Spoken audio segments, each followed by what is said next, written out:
मन बोल हरि हरि हरि बोल। गोविंद माधव गोपाल बोल।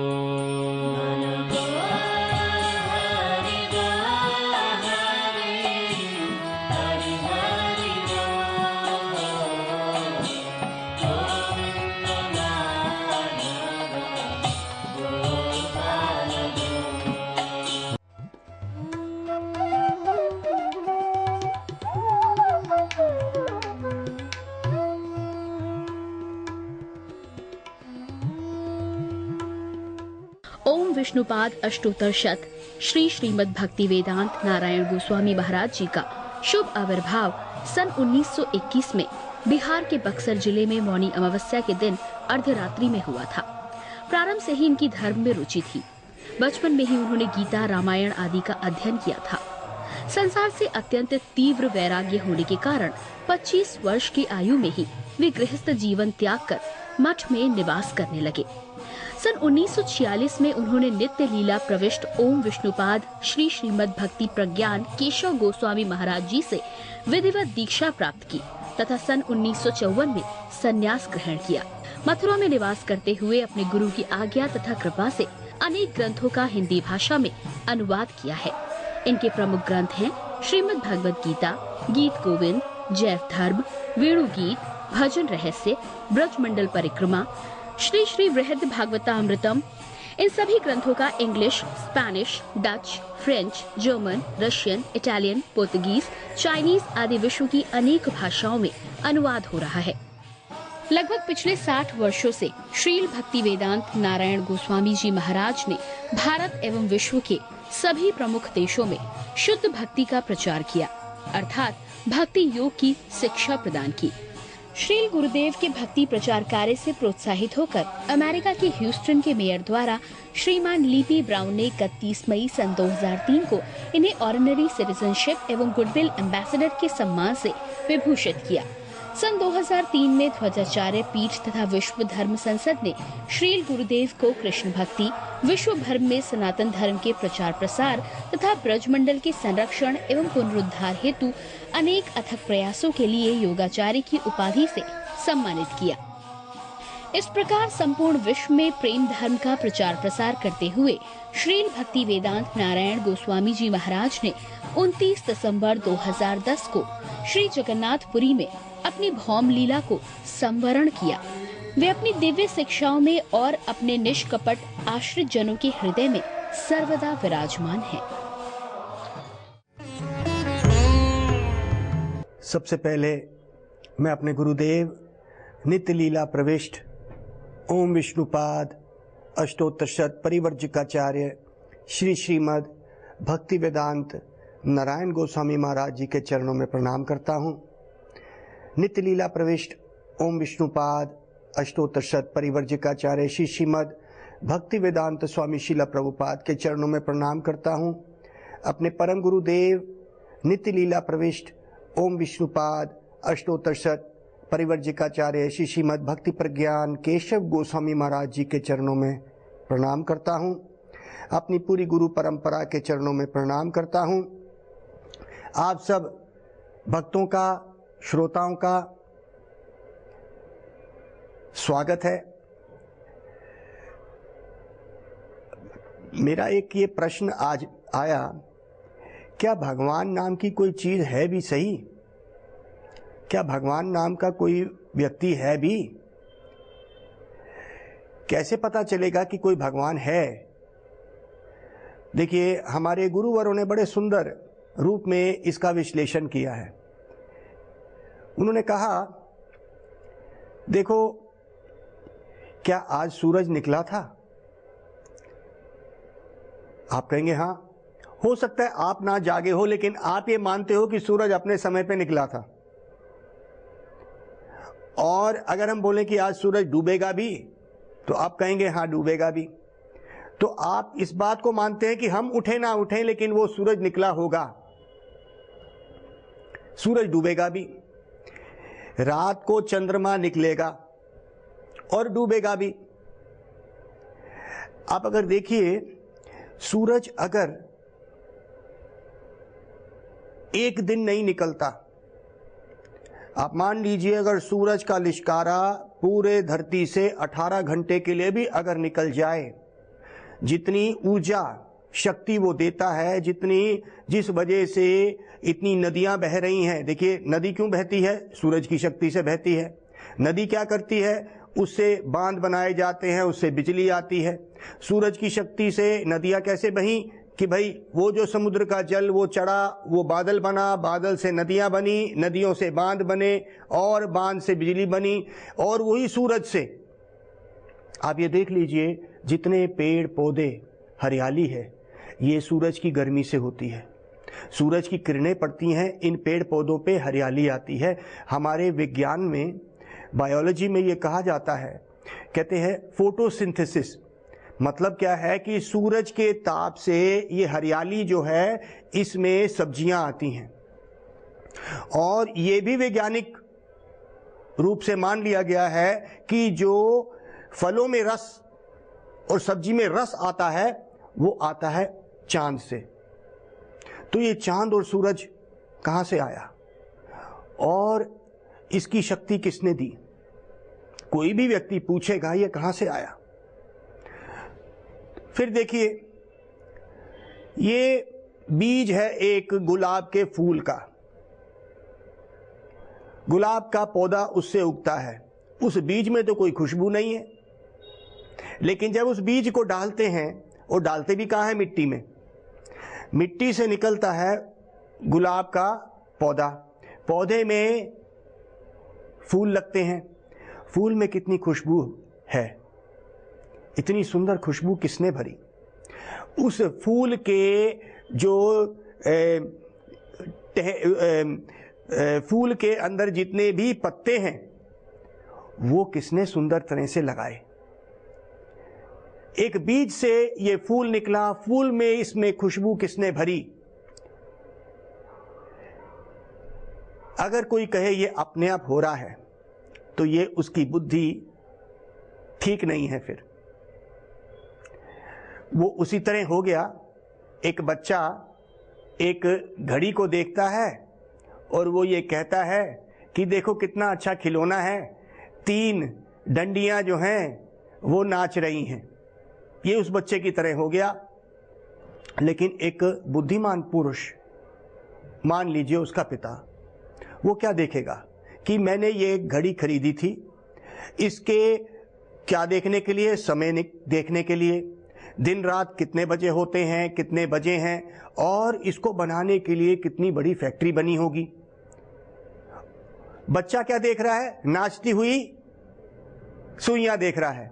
उसी तरह से अगर हम इस संसार को बड़ी घड़ी के रूप में अगर इसको मान लें, तो ये चांद और सूरज, इसकी 2 ऐसी सुबह की और शाम की जो घड़ियों की जो सुइयां हैं, वो मान लें।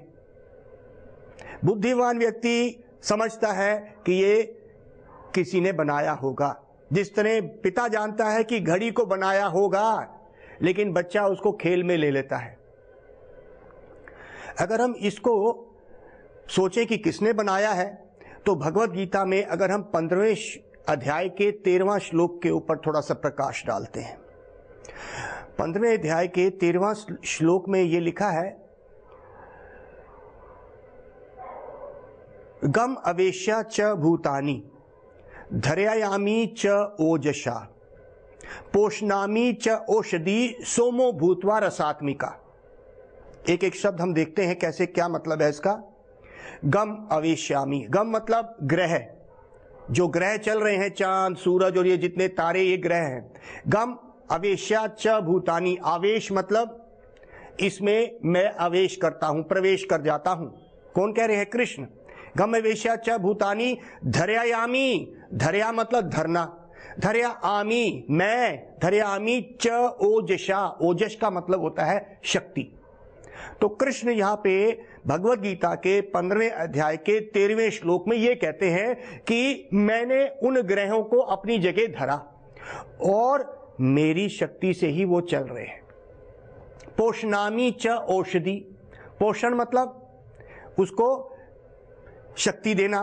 पोषणामी च औषधि, और जो जितनी भी इस धरती पे औषधियां उग रही हैं, पेड़ पौधे उग रहे हैं, वो क्या है? पोषणामी। पोषण किससे हो रहा है? वो चांद की किरणों से होता है। पोषणामी च ओजसा सोमो भूतवा रसात्मिका। सोमो मतलब चांद से, सोमो भूतवा रसात्मिका, उसमें रस डालते हैं। ये चांद से, चांद की किरणों से उसमें रस भरा जाता है।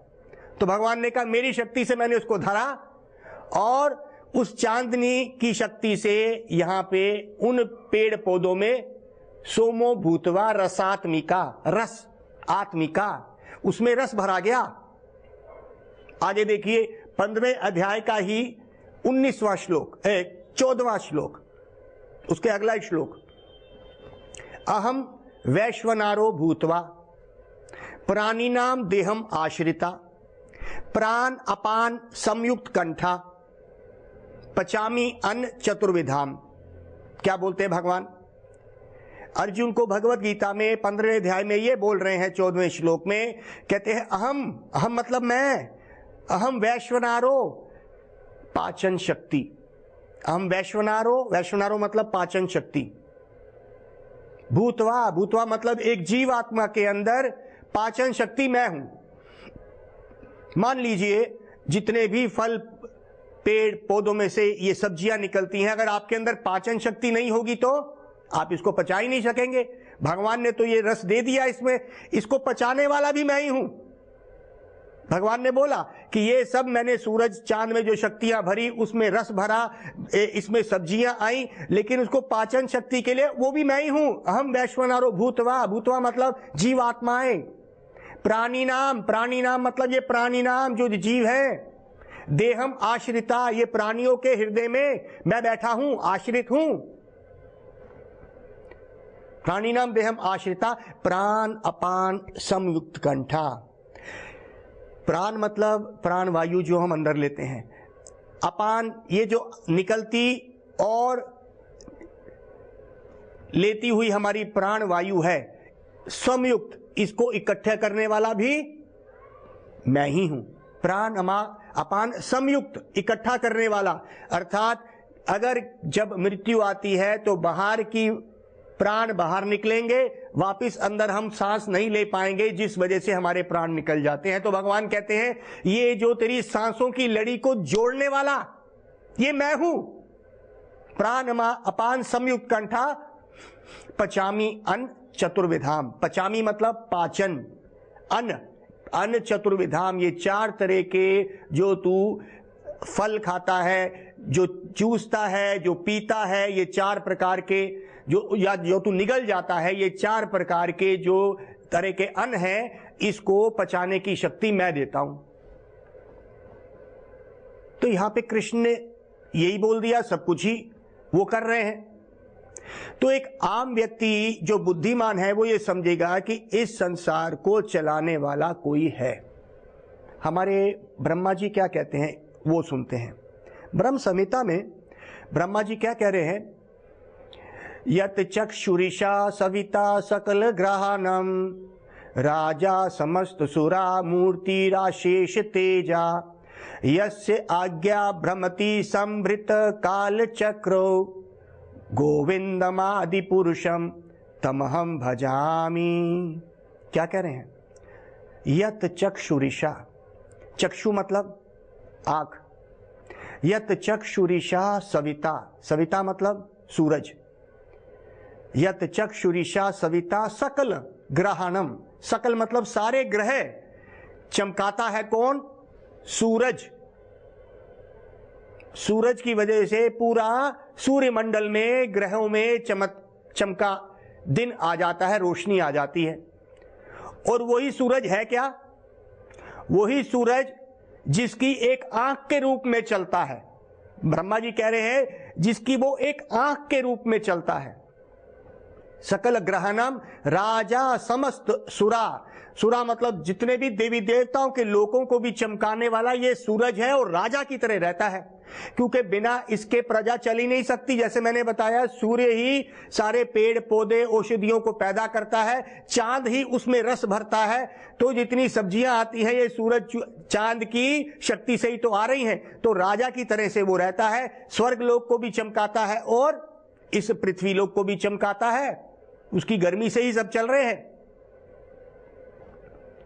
सकल ग्रहणाम राजा समस्त सुरा मूर्तिर आशेष तेजा, आशेष मतलब बिना खत्म होने वाली तेज शक्ति। तो कहते हैं कि सूर्य देव की 1 सेकंड की जितनी शक्ति निकल रही है, इस पृथ्वी के लिए हजारों साल की जो ऊर्जा की जरूरत है वो पूरा कर सकती है। 1 सेकंड की ऊर्जा जो सूरज से निकल रही है, धरती में जितनी भी ऊर्जा की जरूरत है, शक्ति की जरूरत है, वो हजारों साल की 1 सेकंड में सूरज निकाल रहा है। आशेष ना खत्म होने वाली ऊर्जा दे रहा है। यस्य आज्ञा भ्रमति, जिसकी आज्ञा से ये सूरज सारा काम कर रहा है। यस्य आज्ञा भ्रमति, जो ये भ्रमण कर रहा है, सुबह शाम आ रहा है और जा रहा है, जिसकी आज्ञा से ये चल रहा है। यस्य आज्ञा भ्रमति संभृता काल चक्रो, जिसके इशारे पे ये चलता है और एक काल चक्र के रूप में ये चल रहा है। काल चक्र का मतलब क्या है? ये सूरज आता है और जा रहा है, आता है और जा रहा है, ये हमारे काल को खत्म कर रहा है, तो ये हमारे आयु को खत्म कर देता है, ये ले जाता है। हमारे जीवन में निर्धारित सूर्य उदय हैं और सूर्य अस्त हैं, ये गिन के भेजा भगवान ने। तो कहते हैं जिसकी आज्ञा से ये काल चक्र के रूप में ये सूरज चल रहा है। गोविंदमादि पुरुषम तमहम भजामी, ब्रह्मा जी कह रहे हैं, जो पहले पुरुष इस संसार में आए हैं, जिन्होंने इस संसार को बना दिया, जो विष्णु की कमल नाभि में से कमल के ऊपर बैठे हुए आए हैं सत्यलोक से। सत्यलोक उन्होंने बनाया, विष्णु की नाभि से आए और सत्यलोक में बिठा दिया ब्रह्मा जी को। तो कहते हैं कि जिसकी आज्ञा से यह सूरज चल रहा है, मैं उसी गोविंद का भजन करता हूं। यहां पे हमें इस बात को समझना है। अगर हम ये समझ गए कि सूर्य की एक आंख के रूप में, दूसरी आंख चांद के रूप में, इसको कोई बनाने वाला है और कृष्ण ने बोला इसको मैंने ही बनाया है, तो कहते हैं अब क्या करें फिर? भगवान ने, कृष्ण ने भगवत गीता में अर्जुन को बोला, यो माम इवाम असमुधो जानति पुरुषोत्तमम स सर्वविद भजति माम सर्व भावेना भारता। कितना सुंदर रूप में बोला।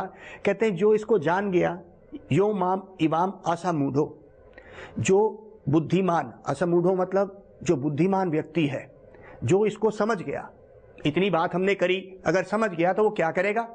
स सर्वविद भजति माम। अब वो अगर बुद्धिमान है तो अपने सब तरीके से वो मेरा भजन शुरू कर देता है। वो क्या करता है? मेरा भजन शुरू कर देता है, जैसे ब्रह्मा जी ने किया। कहते गोविंदम आदि पुरुषम तमहम भजामी, वो मेरा भजन शुरू कर देगा। क्यों भाई? क्योंकि तू ही काल का स्वरूप है और तू ही संसार को बनाया है और तूने ही मुझे यहां भेजा है, ये सब कुछ ही तेरा है। तो वो क्या करेगा? बुद्धिमान पुरुष वो भजन शुरू कर देगा। ये भजन क्या होता है? अब एक बात बताइए, ब्रह्मा जी ने बोला कि वो उसकी एक आंख के रूप में सूरज चलता है, दूसरी आंख चांद है, पूरे संसार को वो अपने इशारे पे नचाता है। तो ये कहते हैं मैं उस गोविंद का भजन करता हूं। लेकिन यशोदा मां किसका भजन कर रही है? जब भक्त का प्रेम बहुत बढ़ जाता है, वही नाम लेते लेते भगवान का भजन करते करते वो भूल जाता है भक्त और उसको प्रेम से देखने लगता है। यशोदा मां कभी भी ये नहीं मानती कि कृष्ण भगवान है। ये ब्रज का एक भाव है, क्योंकि यशोदा मां का जो मां का वात्सल्य प्रेम है उसमें इतनी डूब गई है वो। अगर कृष्ण कभी चाहे भी, जैसे उन्होंने एक बारी करा, मां ने बोला तूने मिट्टी खाई, तो कृष्ण बोल रहे नहीं मैंने नहीं खाई। तो कहते हैं मां ने जब गुस्से से बोला मुंह खोल, तो उन्होंने पूरा खोल दिया, ब्रह्मांड दिख गया अंदर, ब्रह्मांड ऐसे कई पृथ्वी लोग दिख गए, उसमें ब्रज भी दिख गया, उसमें मां ने देखा वो खुद भी खड़ी है। तो क्या हुआ? लेकिन मां ने क्या सोचा कि मेरे पूत को भूत आ गया है, उसका प्रेम कम नहीं हुआ, उसका प्रेम कम नहीं हुआ कहीं से भी। और वो कभी ये नहीं सोचेगी कि कृष्ण ही भगवान है। हम ये पूछ रहे हैं ये क्या, कैसे इसका सामंजस्य करें? सामंजस्य मतलब इस कॉन्ट्रडिक्शन को कैसे हम समझें कि एक तरफ तो हम बोलते हैं कि सूरज और चांद बनाने वाला वही है, एक तरफ हम बोलते हैं यशोदा मां के आंगन में मक्खन चुराने वाला भी वही है। तो भाई जब उसने सूरज और चांद बना दिए, पूरी धरती को बना दिया, उसमें गैयाओं को बना दिया, गैयाओं के दूध को बना दिया, तो अब वो चोर क्यों बन गया? उसके पास क्या कमी है? तो कहते हैं भाई इस बात को समझने के लिए हमें क्या करना पड़ेगा? इस बात को समझेंगे हम कि एक तरफ तो वो मक्खन चोर बन गया और दूसरी तरफ हम कहते हैं गोविंदम आदि पुरुषम, ब्रह्मा जी तो पूजा कर रहे हैं उसकी जिसकी एक नजर से सूरज चलता है। ऐसा ही स्वयं कृष्ण की भुआ कौन? कुंती देवी। कुंती देवी ने भी क्या देखा? कुंती देवी ने देखा कि उसके 5 पुत्र एक तरफ और बड़े बड़े योद्धा कृपाचार्य, भीष्मदेव और दुर्योधन और उसके सारे बच्चे कौरव और सारी सेना एक तरफ, और दूसरी तरफ उसके 5 पुत्र और कृष्ण। और किस तरह कृष्ण ने उस महाभारत को जीत लिया, कुंती देवी ने यह सुना। लेकिन जब उसने वृंदावन की कुछ बातें सुनी, श्रीमद् भागवत में कुंती देवी की ऐसी कुछ पूजाएं, उन्होंने जो प्रार्थनाएं करी हैं वो सुनी, तो क्या हुआ? जब कुंती देवी ने सुना तो उसने प्रार्थना करी कि गोप्या ददे त्वयि कृतागसी दाम तावद। ये पहले सिकंद में कुंती देवी की जो प्रार्थनाएं हैं उसमें श्रीमद् भागवत में लिखा गया, कुंती देवी प्रार्थना करती है गोप्या ददे त्वयि कृतागसी दाम तावद। जब उस गोपी ने, गोपी कौन? यशोदा।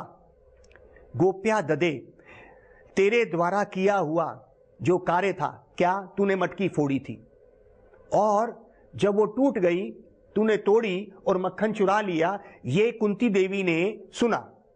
लेकिन साथ में वो महाभारत को देख रही थी और जब उसने कृष्ण को जीतते हुए देखा, क्योंकि अर्जुन को जिताने वाले तो कृष्ण थे, वो जान गई थी कि ये भगवान है।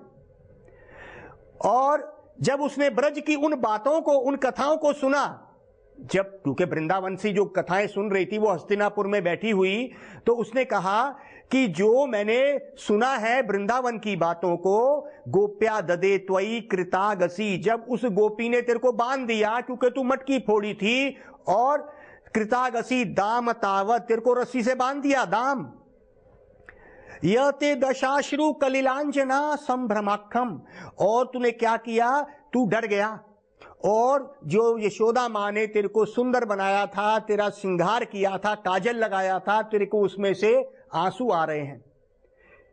दाम तावत यते दशाश्रु कलिलांजना संभ्रमाख्यम वक्त्रम निनीयत, वक्त्रम मतलब मुखड़ा नीचे करके, तू डर के कहीं मां मुझे मार ना दे, ऐसे करके तू खड़ा है और घड़े के ऊपर, उस उदखल के ऊपर तू खड़ा है, और वो काजल से बहते, तेरे आंसुओं से बहता हुआ काजल के साथ तेरा सुंदर रूप। स माम विमुह्यति, विमुह्यत मतलब मुझे सच में ही समझ नहीं आ रही, मैं मोहित हो गई हूं, क्योंकि मैं देख रही हूं तू भगवान है। जिस तरह तूने बड़े बड़े योद्धाओं को हरा दिया, लेकिन जब मैं इन लीलाओं को देखती हूं तो मैं बिल्कुल मोहित हो जाती हूं। विमोहिती, स माम विमुह्यति भीरति यद विभेति, स्वयं काल भय भी तेरे से भयभीत हो जाता है, स्वयं काल देव तेरे से डर जाते हैं। तू भय का भी भय है, भय को भी डरा देता है। आज तू मां से डर गया। ये तेरी लीलाओं को देख के मैं हैरान होती हूं। तो इसको समझने के लिए, इस बात को समझने के लिए हमारे गुरुवर ने बड़ा सुंदर उदाहरण भी दिए और कहा कि देखो ये दोनों चीजें हो रही हैं। ये बात ठीक है कि महाभारत में कृष्ण ने अपनी शक्ति दिखाई और मैया के डांटने पे डर भी गए। क्या हम ये बात समझ सकते हैं? इसको कहते हैं अचिंत्य भेद अभेद। हमारे भक्ति विनोद ठाकुर ने इस बड़े सुंदर रूप में, अचिंत्य मतलब इनकंसीवेबल, अचिंत्य, भेद अभेद। भेद मतलब ये बात है भी, क्या भगवान वहां पे यशोदा मां के आंगन में थे? ये बात भी ठीक है। मक्खन चुराया था, ये भी बात ठीक है। और क्या उनके पास पूरे ब्रह्मांड को पैदा करने की शक्ति है? ये बात भी ठीक है। पर भगवान ये दोनों काम इकट्ठे कर सकते हैं, इसी को बोलते हैं, ये हमारे अचिंत्य। हम जिस चीज को समझ सकते हैं, सोच सकते हैं अपने इस तुच्छ दिमाग से, उसको बोलते हैं चिंतन। लेकिन अचिंतन, अचिंतनीय, जो चीज हम इस तुच्छ दिमाग से नहीं सोच सकते, उसको कहते हैं अचिंत्य। तो इसको कहते हैं अचिंत्य। भेद भी है, सबके अंदर कृष्ण परमात्मा के रूप में बैठे हैं, तो कोई अंतर नहीं है, भगवान हमारे अंदर है। भगवान ने इस संसार को बनाया, ये बात ठीक है, तो भगवान से ये संसार निकला। लेकिन अब भगवान अपने धाम में भी हैं और परमात्मा के रूप में हमारे हृदय में भी हैं और ब्रह्म के रूप में हर कण में विराजमान भी हैं। तो भगवान हैं भी, अपने ऐश्वर्य रूप में भगवान हैं, भगवान की शक्तियां चला रही हैं। अर्थात भगवान यहां पे है का मतलब है कि भगवान की शक्ति से ये संसार चल रहा है। भगवान की शक्ति और शक्तिमान, इसमें भेद है भी और भेद नहीं भी। जैसे ये संसार भगवान की शक्ति का एक स्वरूप है, लेकिन शक्तिमान कौन है? स्वयं कृष्ण। शक्ति और शक्तिमान में कोई भेद नहीं। जैसे सूरज और सूर्य की रोशनी में कोई भेद नहीं है। इस बात को समझेंगे, इसको बोलते हैं अचिंत्य भेद अभेद। Inconceivable, different and non different, अंग्रेजी में इसको ऐसे कह देंगे, साइमल्टेनियसली वन एंड डिफरेंट। भगवान इस धाम से, क्योंकि भगवान से ही निकला है, इसलिए भगवान का ही है। अब भगवान उससे अलग हो गए हैं और वो उनकी शक्तियां प्रकाशित कर रही हैं। इसी तरह से सूर्य की रोशनी में अंतर है भी और नहीं भी है। जैसे अगर सूरज खिड़की में से निकल रहा है, मेरे कमरे में आ रहा है, तो मैं बोलूंगा ना सूर्य मेरे कमरे में आ गया, लेकिन सूर्य तो बाहर है, लेकिन सूर्य की रोशनी आ गई। इस तरह से अचिंत्य भेदाभेद के रूप में हम भगवान के, जो ब्रह्मवादी हैं वो इस बात को नहीं मानते हैं। ब्रह्मवादी कहते हैं ऐसे कैसा हो सकता है। हम कहते हैं भगवान आनंद भी ले सकते हैं यशोदा मां के आंगन में, और वो ये भी कार्य कर सकते हैं कि इस संसार को बना सकते हैं। ये काम कैसे होगा? आप अपने भजन को इस तरह करेंगे, हरे कृष्णा कृष्णा कृष्णा हरे हरे, हरे राम राम राम हरे हरे। भगवान ही बुद्धि देगा, भगवान का नाम करने से बुद्धि भगवान देगा, और इस बात को समझ आएगी और हमारा संबंध भगवान से जुड़ेगा। गौर प्रेमानंदे हरि हरि बोल। मन बोल हरि बोल हरि, हरि हरि बोल। गोविंद माधव गोपाल बोल।